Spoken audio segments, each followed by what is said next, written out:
प्रणाम सभी भैया बहनों को। आज हम इकाई 1 फसल उत्पादन के इस तीसरे अंक में समझेंगे कृषि व्यावसायीकरण के अंतर्गत डंकल प्रस्ताव के TRIPS समझौते पर संक्षिप्त टिप्पणी लिखिए। तो वर्तमान में कृषि एक उद्योग का रूप ले चुकी है। कृषि क्या हो चुकी है? एक उद्योग का रूप ले चुकी है, क्योंकि कच्चा माल सभी उद्योगों को कृषि से ही प्राप्त हो रहा है।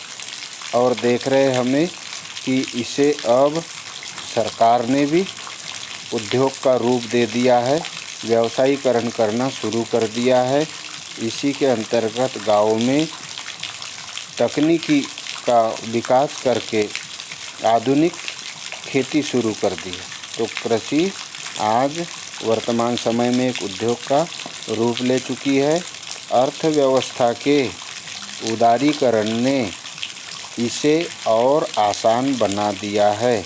अर्थव्यवस्था का जो उदारीकरण का युग आ रहा है, इस उदारीकरण के अंतर्गत विभिन्न अलग अलग योजनाओं के अंतर्गत कृषकों को लाभ पहुंचाया जा रहा है। सब्सिडी अधिक से अधिक दे करके यांत्रिक कृषि बना दी गई है ना। तो उदारीकरण ने इसे और आसान बना दिया है। विश्व व्यापार संगठन के अस्तित्व में आने के पश्चात व्यापार नीतियों में आमूलचूल परिवर्तन किए गए। विश्व व्यापार संगठन जब से हुआ तब से डंकल प्रस्ताव के अंतर्गत व्यापार नीति में आमूलचूल परिवर्तन हो गए। अब हम विदेशों तक अपने उत्पाद बेच सकते हैं। विदेशी अच्छे उन्नतशील तकनीकी बीजों का प्रयोग कर सकते हैं, टेक्नीशियन मंगा सकते हैं, तकनीकी मंगा सकते हैं और हम वहाँ अपनी तकनीकी विकसित भी कर सकते हैं। व्यापार नीतियों में आमूलचूल परिवर्तन किए गए हैं, जो समस्त सदस्य देशों के लाभदायक साबित हुए हैं। समस्त देशों में जितने भी सदस्य देश है उदारीकरण के, उसमें देखने में आ रहा है कि बहुत अधिक लाभ प्राप्त हो रहा है। 1991 के डंकल प्रस्ताव समझौते ने एक गंभीर बहस को जन्म दिया है। इससे निर्यात को अधिक बल दिया गया है। पहले हम अधिक से अधिक वस्तुओं का आयात करते थे। अब इस डंकल प्रस्ताव से क्या हुआ कि सारी सीमाएं जो बंद थी वो खुल चुकी है। अब निर्यात को अधिक बल मिला है, जिसके कारण या न लिखना है कारण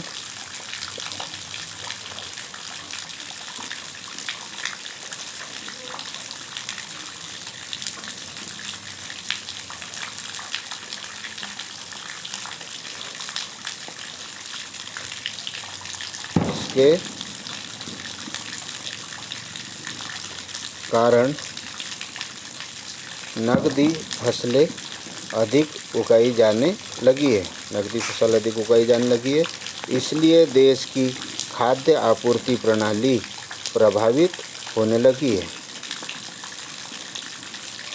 तथा देश की बड़ी आबादी के लिए भोजन की पर्याप्त उपलब्धता में कमी होने लगी। तो हमने देखा कृषि व्यावसायीकरण के अंतर्गत डंकल प्रस्ताव के TRIPS समझौते से क्या प्रभाव पड़ा। अब पढ़ते हैं हम। जीवांश खेती को परिभाषित कीजिए। जीवांश खेती क्या है?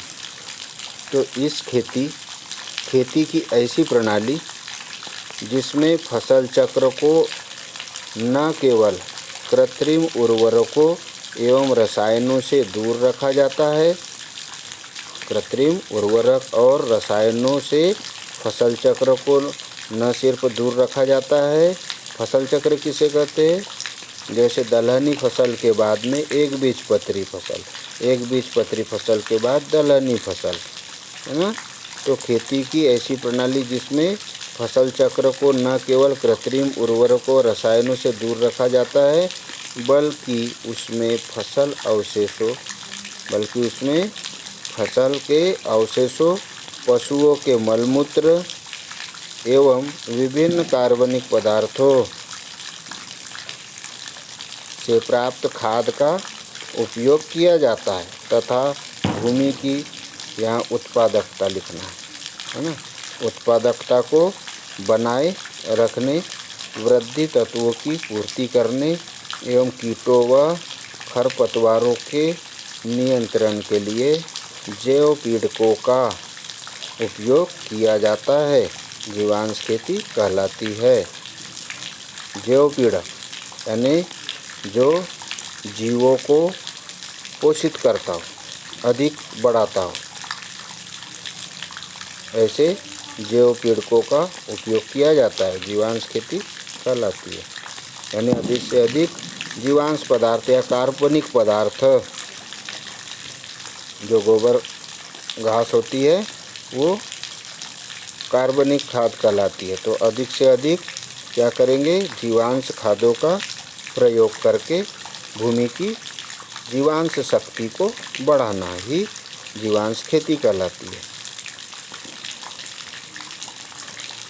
रसायनों का ज़्यादा से ज़्यादा प्रयोग करने से हम देख रहे हैं कि पर्यावरण भी प्रदूषित हो रहा है, फलों के अंदर गुणवत्ता में कमी आ रही है, रासायनिक तत्वों की बढ़ोतरी हो रही है। इससे उनके स्वाद में तो कमी आई ही, उनसे जो लाभ पहुंचता है उस लाभ में भी कमी आ गई है।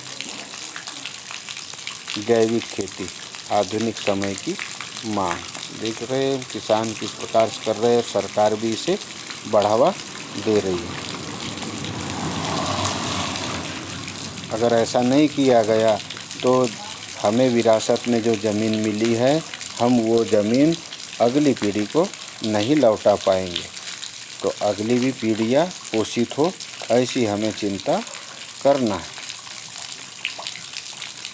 प्रश्न है अगला, भारतीय अर्थव्यवस्था में, भारत की अर्थव्यवस्था में, राष्ट्रीय आय में, अर्थव्यवस्था में फसल उत्पादन के महत्व को लिखिए। इसे उद्योग क्यों समझ रही है सरकार? व्यवसायीकरण इसका क्यों कर रही है? लाभ का धंधा इसे क्यों बना रही है?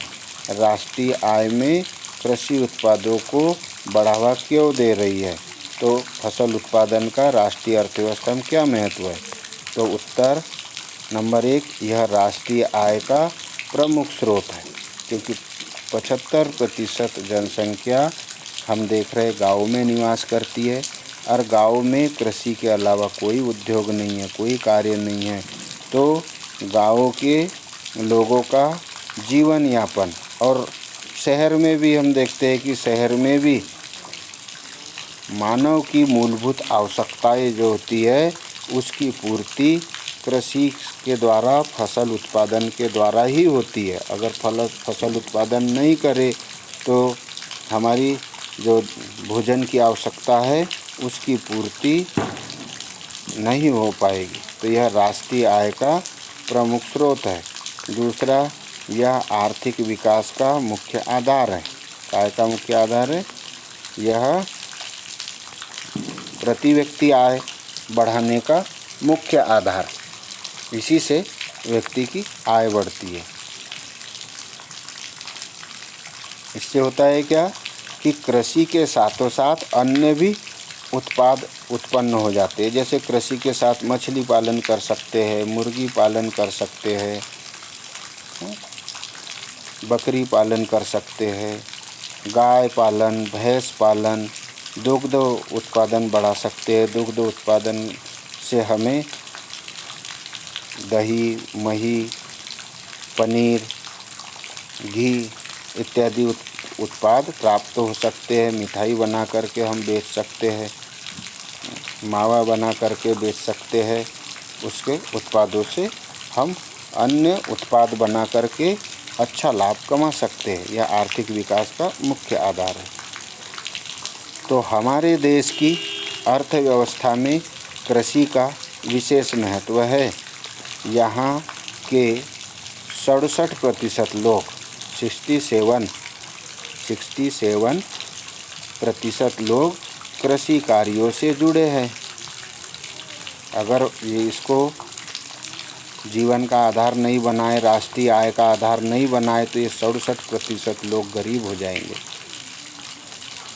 अपनी दैनिक आवश्यकताओं की पूर्ति नहीं कर पाएंगे। और शहरों में जो लोग रह रहे हैं उन्हें फल फूल व सब्जी भाजी अनाज प्राप्त नहीं हो पाएगा। तो हमारे शहर भी गाँवों पर ही आश्रित है, यानी कृषि पर ही आश्रित है, समझ लो। तो यहाँ 67% लोग कृषि कार्यों से जुड़े हैं तथा देश के कुल घरेलू उत्पाद का 25% इसी क्षेत्र से प्राप्त होता है। घरेलू उत्पाद जीडीपी जो है इसका 25% कृषि से प्राप्त होता है। 25% बहुत होता है। राष्ट्र का सकल घरेलू उत्पाद, कुल घरेलू उत्पाद का 25% कृषि से प्राप्त होता है। कृषि उत्पादों का प्रयोग प्रमुख रूप से अनाजों, दालों, हरे चारे, सूखे चारे, मसाले, कपास, चीनी एवं गुड़ आदि के रूप में होता है। जितने भी प्रकार की कृषि उत्पाद निकलते हैं तो उसमें सबसे प्रमुख है अनाज। तो अनाजों में गेहूँ है, चावल है, मक्का है, इसकी आवश्यकता पड़ती है। विटामिन प्राप्त करने के लिए दालों की आवश्यकता पड़ती है, हरे चारे की आवश्यकता पड़ती है, तभी तो पशुपालन हो पाएगा। सूखे चारे की आवश्यकता पड़ती है पशुपालन हेतु। पशु जीवित रहेंगे तो कृषि हो पाएगी, जीवांश मृदा बनी रहेगी। इसके लिए पशुपालन कृषि का प्रमुख सहायक उद्योग है। मसाले की खेती करके हम लाभ प्राप्त कर सकते हैं। कपास हम देख रहे हैं कपड़ा उत्पादन के लिए प्रमुख उत्पाद है। चीनी कृषि से ही मिलेगी, गुड़ यहीं से मिलेगा के रूप में प्राप्त होते हैं। इसके अतिरिक्त कृषि राष्ट्रीय आय का प्रमुख स्रोत है। यह निर्यात एवं उद्योगों का मूल आधार है। कृषि के जो उत्पाद होते हैं, निर्यात और उद्योगों का मूल आधार कैसे? एक तो हमारे यहाँ से अनाज जाता है तो विदेशों से हमें बिस्किट है या ये पन्नियों के रूप में देख रहे हैं, इतने सारे उत्पाद प्राप्त हो रहे हैं। सेव बना करके, चिप्स बना करके, कुरकुरे बना करके, यह सब हमारे यहाँ से जो अनाज जाता है उसी से बन कर के आता है। दवाइयाँ जो आ रही है हमारे यहाँ से ही, हरी सब्जियाँ, फल जाता है और वहाँ से विदेश से उसकी दवाइयाँ, अदरक है, प्याज है, लहसुन है, विदेश जाता है, दवाइयाँ बन कर के हमारे देश में आती है। इस प्रकार हमारे उद्योगों का भी यह मूल आधार है। तो उद्योग धंधों को कच्चा माल कृषि से ही प्राप्त होता है। अगर उद्योग धंधे नहीं रहेंगे तो कच्चा माल, कृषि नहीं रहेगी तो उद्योग चल नहीं पाएंगे। क्योंकि लोहा है तो वह भी मिट्टी से बनता है, तो कृषि ही उसका मूल आधार है। जो जितने भी प्रकार की दवाइयाँ बन रही है, जितनी टॉनिकें बन रही है, यह सब, यह खाद्य पदार्थ किराना में जितना भी आ रहा है, साबुन, सर्फ, यह सभी कृषि से ही प्राप्त हो रहा है। इसलिए कहेंगे हम कि यह उद्योगों का मूल आधार है, बेस है। विदेशी मुद्रा भंडार, पूंजी निर्माण, अधिक से अधिक पूंजी को बढ़ाना, विदेशी मुद्रा अधिक से अधिक अर्जित करना, तो विदेशी मुद्रा भंडार, पूंजी निर्माण तथा रोजगार उपलब्ध कराने में इसका योगदान उल्लेखनीय है। अतः यह आर्थिक विकास का प्रमुख आधार है। अगर देश का आर्थिक विकास करना है तो हमें तकनीकी कृषि का उपयोग करना पड़ेगा।